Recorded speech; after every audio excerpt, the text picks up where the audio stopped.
Assalamualaikum teman-teman. Ini di kali ini dan kesempatan ini saya lagi memilah-milah. Memilah-milah apa? Ini lagi memilah-milah nama-nama pemilik SPPT atau pemilik surat pajak terutang, supaya besok tidak pusing. Saya persiapan sekarang. Kenapa disiapkan dari sekarang? Karena yang saya tuju beda-beda tempat ataupun bukan beda lagi, beda desa dan beda RT-nya. Nah, gitu supaya besok tidak pusing.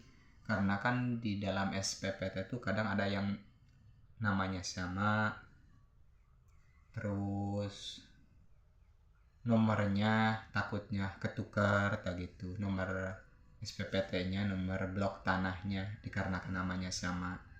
Nah, bagi orang-orang yang banyak duit, yang membeli tanah, diusahakan setelah pembelian tanah ini surat pajak terutangnya segera diurus supaya namanya pindah ke kepemilikan yang baru. Soalnya untuk para petugas yang menyampaikan surat pajak terutangnya biar tidak bingung ataupun tidak capek mengantarnya, biar langsung alamat tujuannya tepat. Nah gitu. Kalau di kota mungkin pembayaran pajak terutang langsung oleh pemiliknya masing-masing ke kantor pajak. Kalau di kampung kan kebanyakan orang kampung tuh gak tahu, bahkan sampai gak tahu kantornya di mana. Nah gitu. Pastinya oleh pihak desa, oleh kolektor desa ditugaskan kepada setiap RT ataupun RW-nya supaya sampai ke pemilik haknya masing-masing. Nah begitu. Kenapa surat pajak terutang namanya harus dipastikan oleh pembeli? Supaya satu yang tadi, supaya yang mengantarkan tepat pada pemilik haknya. Keduanya,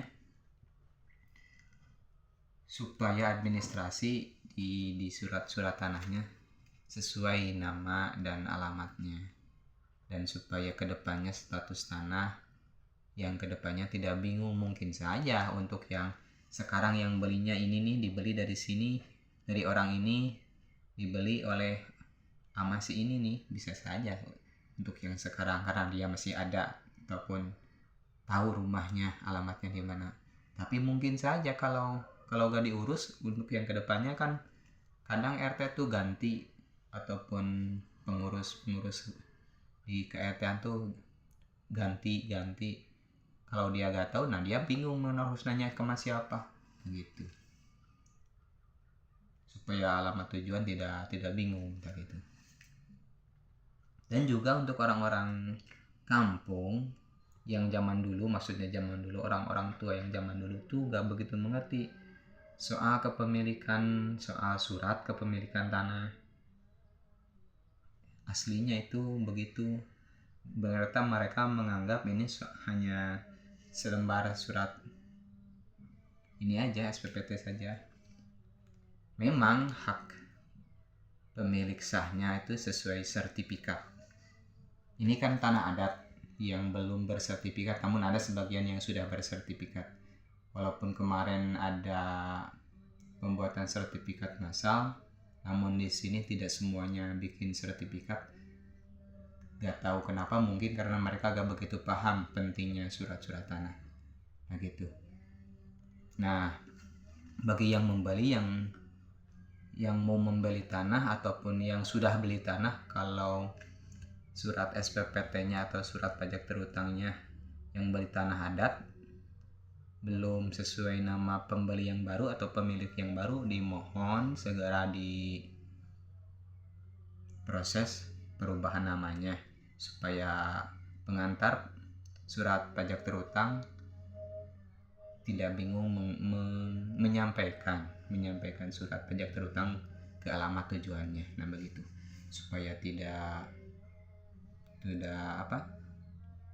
capek, tidak bolak-balik karena tidak tahu. Nah gitu. Terus bagi yang mau merubah ataupun mengurus surat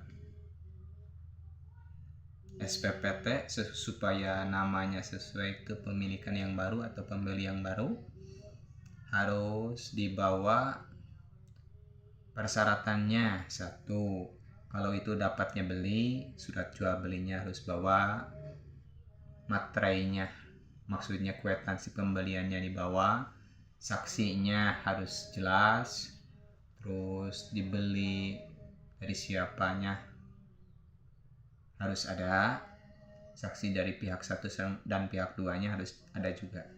Nah begitu, supaya prosesnya tidak rumit.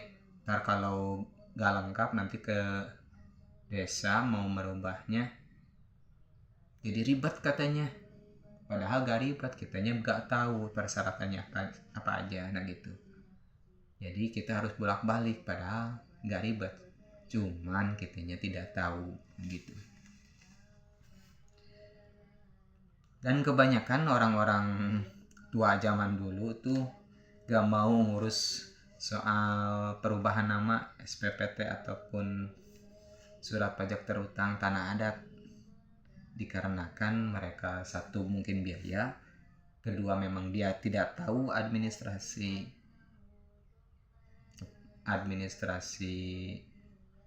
perubahan nama. Nah gitu. Mudah-mudahan ini bermanfaat untuk semuanya.